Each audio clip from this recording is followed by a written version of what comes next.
Today we're going to take a closer look at the Lazy Pro expandable garden hose. So the reason why I wanted to get this hose is because I was able to go from the front yard to the backyard without changing the valves. And it comes in 50 to 100 feet, which is really good to know. Another thing that I like is that you can actually adjust the pressure of the water, especially when I'm watering my garden and my plants.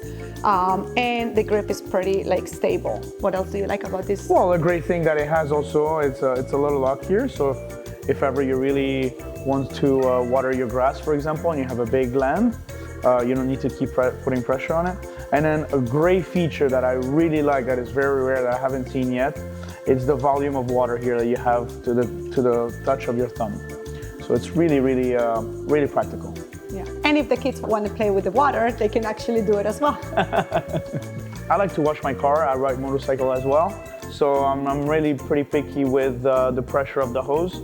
So it has a lot of different type of modes on it. It has the shower, the flood, the full, the cone, the jet, and the center and the mist. I usually use the mist when I am gardening my plants. Another thing that is included is the hanger to put it on the wall to be able to be more organized. It also comes with a brass rust-free valve. It won't rust and it won't leak. And it's pretty light. I can transfer this from the backyard to the front yard just even with one hand. Material feels great, feels very strong. So the great thing with this hose is that compared to the ones that I had in the past, with the sun, this one doesn't crack, it doesn't tangle. One thing I like about this hose is that even if it stays 100 degrees outside, you will never get burned when you touch it. So there you have it. This is the Lazy Pro expandable garden hose. Let's take it outside and water some plants. Let's do it.